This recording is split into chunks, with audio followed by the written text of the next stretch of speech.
Boa noite a todos. Quantos que estão aqui estão no curso de pregação que o pastor está fazendo? Ih, tô mal. Hoje vocês tinham que ter gripado, tinham que ter ficado no engarrafamento. Estão proibidos de despedaçar a mensagem de hoje na próxima aula, tá? E lembre-se disso, vai chegar a sua vez, em breve. Agora vamos ao que interessa. Deixa eu fazer uma pergunta. Vocês conhecem uma pessoa pidona?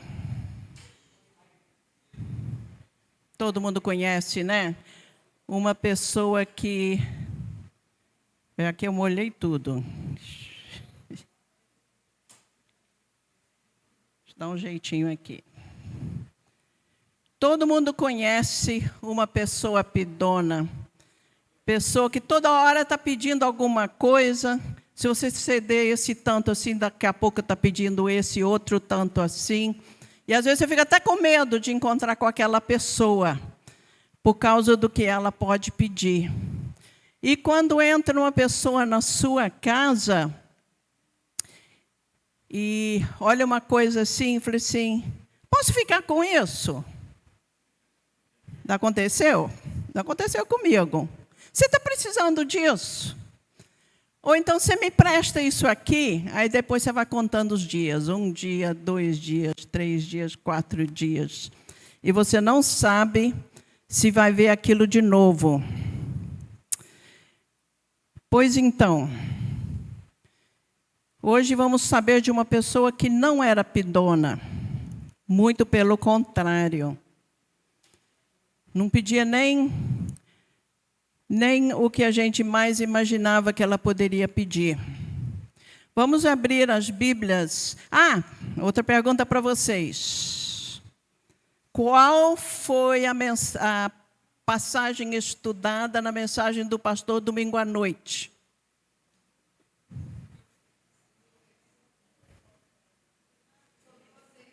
Sobre o azeite.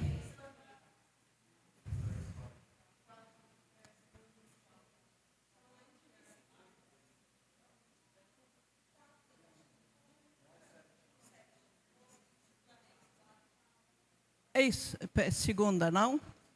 2 Reis 4. Então, é para lá que a gente vai agora, para a passagem seguinte. 2 Reis 4, a partir do versículo 8. Não é de propósito. Escolhi a passagem, comecei a trabalhar, aí eu olhei assim, e falei, logo na sequência de domingo à noite.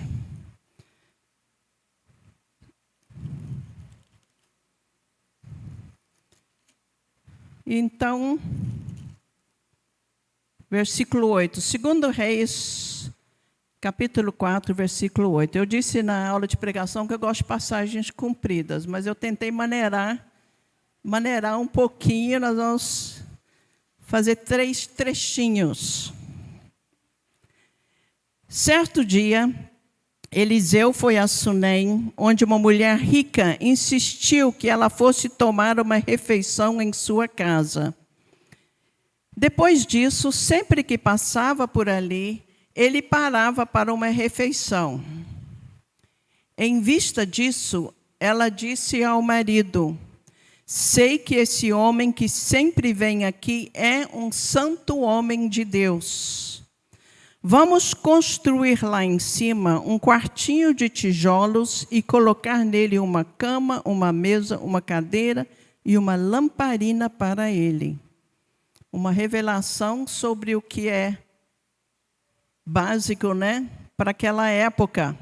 Mas ainda hoje tem pessoas que se hospedam numa casa e está faltando alguma dessas coisas. Assim, sempre que nos visitar, ele poderá ocupá-lo. Um dia, quando Eliseu chegou, subiu ao seu quarto e deitou-se. Ele mandou o seu servo Geazi chamar a sunamita. Ele a chamou, e quando ela veio, Eliseu mandou Geazi dizer-lhe: você teve todo esse trabalho por nossa causa. O que podemos fazer por você? Quer que eu interceda por você junto ao rei ou ao comandante do exército? Ela respondeu: estou bem entre a minha própria gente. Mais tarde, Eliseu perguntou a Geazi: o que se pode fazer por ela? Ele respondeu: bem, ela não tem filhos e seu marido é idoso. Então Eliseu mandou chamá-la de novo.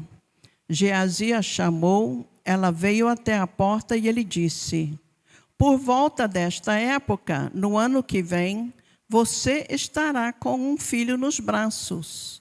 Ela contestou: não, meu senhor, não iludas a tua serva, ó homem de Deus.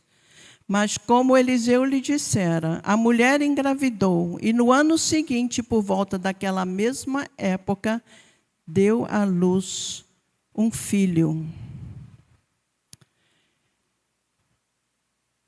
Depois nós lemos que quando menino ainda pequeno, ele vem a falecer, né? Ainda criança. E então, no versículo 27, o menino morre, ela vai procurar o profeta. 27. Ao encontrar o homem de Deus no monte, ela se abraçou aos seus pés. Geazi veio para afastá-la, mas o homem de Deus lhe disse: deixe-a em paz. Ela está muito angustiada, mas o Senhor nada me revelou e escondeu de mim a razão de sua angústia. E disse a mulher: agora eu te pedi um filho. E disse a mulher: acaso eu te pedi um filho, meu senhor? Não te disse para não me dar falsas esperanças? E então, versículo 32, Eliseu vai com ela. Quando Eliseu chegou à casa, lá estava o menino morto, estendido na cama. Ele entrou, fechou a porta e orou ao Senhor. Depois deitou-se sobre o menino boca a boca, olhos com olhos, mãos com mãos. Enquanto se debruçava sobre ele, o corpo do menino foi se aquecendo. Eliseu levantou-se e começou a andar pelo quarto, depois subiu na cama e debruçou-se mais uma vez sobre ele. O menino espirrou 7 vezes e abriu os olhos. Eliseu chamou Geazi e o mandou chamar a sunamita, e ele obedeceu. Quando ela chegou, Eliseu disse: pegue seu filho. Ela entrou, prostrou-se a seus pés, curvando-se até o chão. Então pegou o filho e saiu. Essa é uma pessoa que se doava livremente para Deus.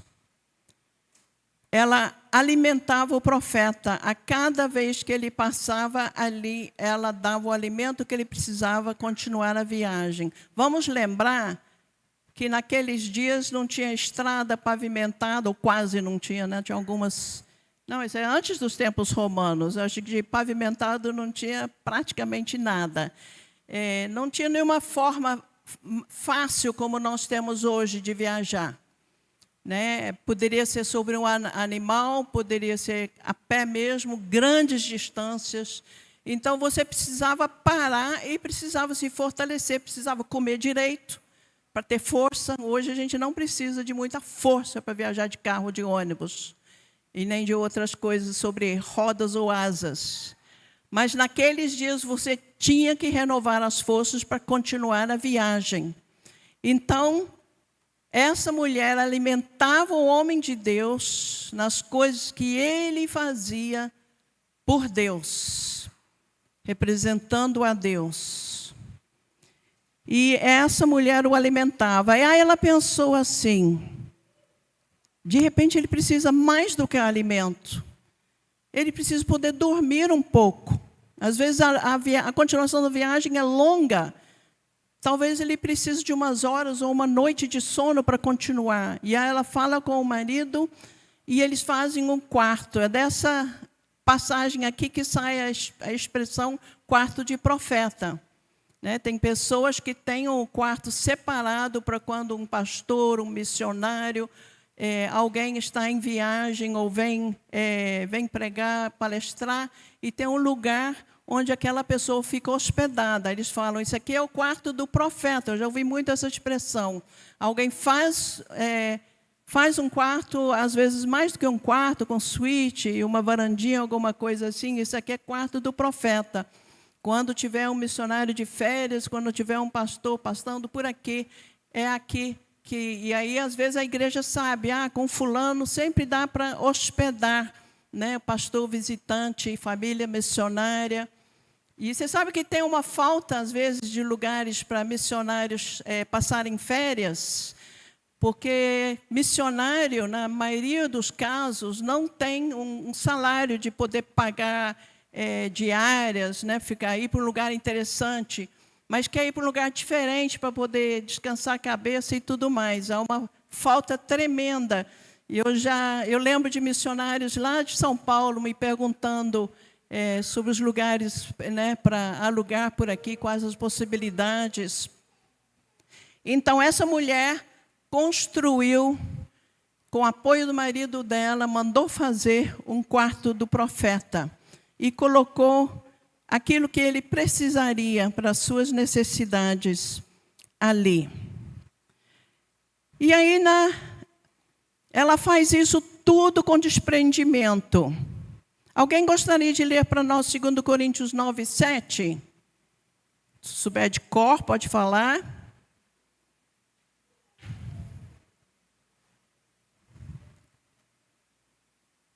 Alguém achou? Outra pessoa pode Filipenses 4, 12 e 13. Deixa prontinho.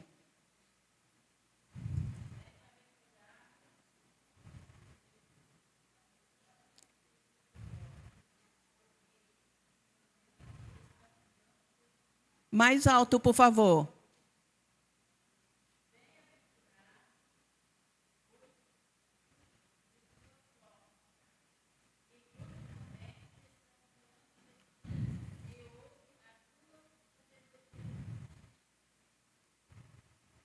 Eu acho que está errado, espera aí.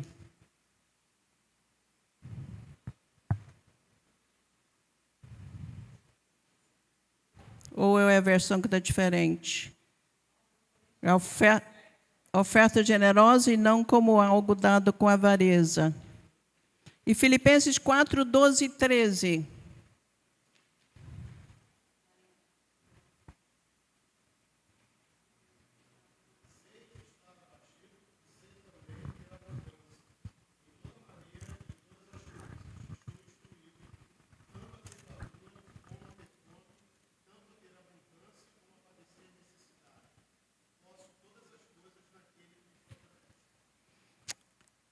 Então, nós podemos dar, né, com liberdade, dar com desprendimento, porque Deus abençoa aquele que dá com desprendimento, sem medida, livremente.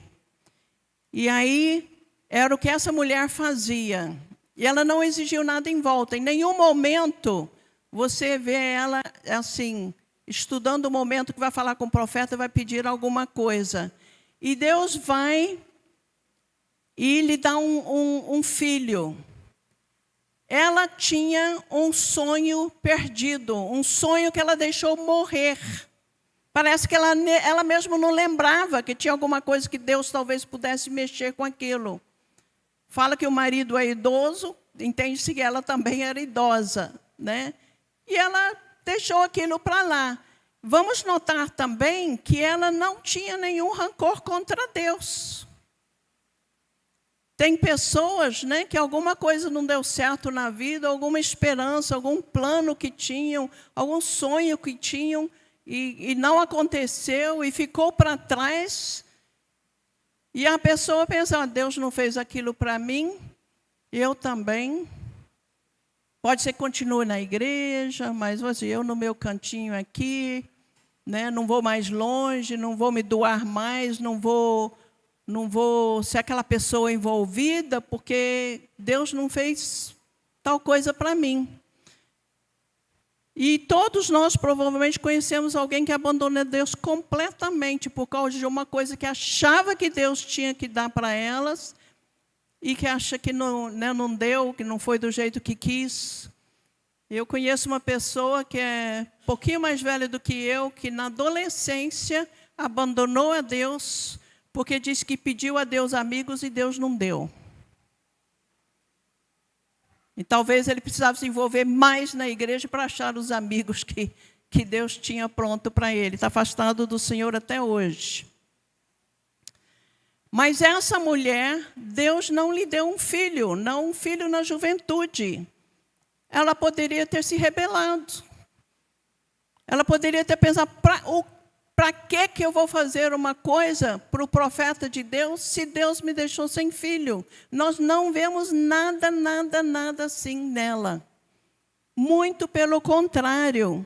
Ela foi aumentando a doação dela. Ela foi desenvolvendo, deixando evoluir o que ela fazia por Deus. E Deus deu a ela um filho, uma coisa que muito além das expectativas dela, muito além do que ela poderia sonhar.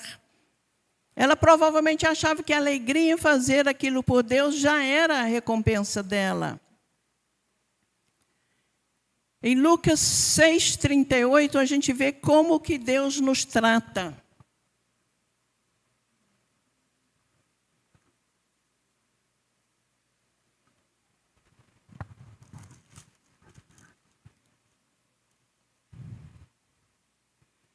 Deem e lhes será dado uma boa medida, calcada, sacudida e transbordante será dada a vocês, pois a medida que usarem também será usada para medir vocês. Aqui você vê que no início tem uma palavra só sobre o que a pessoa faz, ou deve fazer, deem. Nas versões mais antigas, dai, né? No vós. Mas aqui, deem, vocês deem. Uma palavrinha só. E o que Deus faz? Qual a regra espiritual que funciona? Lhes será dado uma boa medida, calcada, sacudida e transbordante será dada a vocês. É assim com Deus. Você dá e Ele dá sem medida, recalcada, transbordante, um monte de descrições aí de como Deus dá de volta. Mas a atitude da mulher é correta. A gente deve se doar sem esperar nada em troca de Deus, porque a gente não é merecedor. Deus abençoa e há regras espirituais que funcionam, assim como química, física, matemática tem regras espirituais que funcionam. Obrigada, eu estava pensando como que eu ia tirar essa tampinha. Aí a gente precisa de 3 mãos, né? Ela não pensava o que ela poderia tirar de Deus, mas ia vendo o que eu posso fazer a mais para Deus. E Deus recompensou e deu a ela um filho. Mas acho que eu coloquei ali também, Mateus 6,33, né? Busquem o reino de Deus e toda a sua justiça, e todas estas coisas lhes serão acrescentadas. Que todas estas coisas? Na parte anterior do capítulo, está falando sobre roupa, comida e todas aquelas coisas que a gente precisa. E Jesus fala para os seus discípulos, não corram atrás dessas coisas, busquem primeiro o reino de Deus. E estas coisas de que vocês precisam virá para vocês. E Deus, então, testou. Podia ter deixado ela feliz com o filho e o profeta passando sempre ali, ficando ali, mas Deus foi mais longe com ela. Quer crescer, quer fazer coisas para mim, então nós vamos mais um passo para frente. O filho morreu. Isso, você lê todo o capítulo, você vê que Deus dá o filho de volta. Isso nos lembra de Abraão. Abraão passou 25 anos esperando Deus cumprir a promessa de lhe dar Isaque. E depois Deus manda sacrificar Isaque. E na última hora, para aquilo, e lhe devolve o filho. Deus também perdeu o filho e o recuperou na ressurreição. É uma verdade espiritual de como as coisas funcionam. Se você quiser dar de si e de tudo que você tem para Deus, Ele vai te dar grandes bênçãos, mas Ele vai te dar testes também. Você quer crescer comigo? Então vamos crescer, vamos desenvolver. Às vezes as pessoas que querem andar com Deus, querem servir a Deus, querem ir longe com Deus, vão passar por testes e aí vão ter uma vitória maior, coisas grandiosas vão acontecer na sua vida e a pessoa vai galgar degraus cada vez mais altos e a sua experiência com Deus será muito profunda. A gente não pode ter medo disso. A gente tem que se jogar nos braços de Deus e pedir a Deus, eu quero ir longe contigo, eu quero viver o sobrenatural. Tema desse ano na nossa igreja, o ano do sobrenatural. E é assim que Deus trabalha. Se você quer ir longe, Deus vai te levar longe. E então, você deve se dar incondicionalmente a Deus, para que Ele possa te levar longe, para que Ele possa abrir as janelas do céu. Não é isso que nós queremos, não é por isso que todo início de mês, essa semana passou para a segunda semana, mas normalmente primeira semana de oração e consagração. Não é isso que nós queremos, ir mais longe com Deus, como igreja e como indivíduos? Então vamos nos dar sem medida para Deus, para que Ele possa abrir as janelas do céu, de todo tipo de bênção. Não bênção assim para que bom eu ganhei isso, que bom Deus fez isso para mim, que bom isso na minha vida. Deus vai abençoar a sua vida também, mas mais do que isso, que Deus seja glorificado em nossas casas, em nossas vidas e em nossos bairros. Que as pessoas perguntem o que é que está acontecendo na vida da Viviane, o que é que eu estou vendo na Tiele, o que é isso? A Lúcia Maria, agora o que Deus está fazendo ali? Eu quero ir lá, eu quero saber, eu quero ver o que é isso. Porque eu estou ouvindo falar isso, eu estou ouvindo falar aquilo outro. Deus está ali. Que nós façamos parte disso. E então, o que você está esperando? Vamos buscar a Deus? Vamos orar? Santo Deus e Pai, te agradecemos, Senhor, por tudo que o Senhor vem fazendo em nossas vidas. Te agradecemos, Senhor, pela vida da Sunamita, que tanto nos ensina. Se ela só tivesse dado refeições e construído o quarto, nós provavelmente não ouviríamos falar dela. Mas ela recebeu mais de Ti, e o Senhor a levou mais longe, e nós sabemos dela para abençoar as nossas vidas, para que nós também possamos crescer diante de Ti. Senhor, nós queremos o sobrenatural, não só para as nossas emoções, mas sim para a glória de Deus. Que as pessoas busquem a Deus e o encontrem através de nós. Faça-se a Tua vontade aqui no nosso meio. Nós rogamos em nome de Jesus. Amém.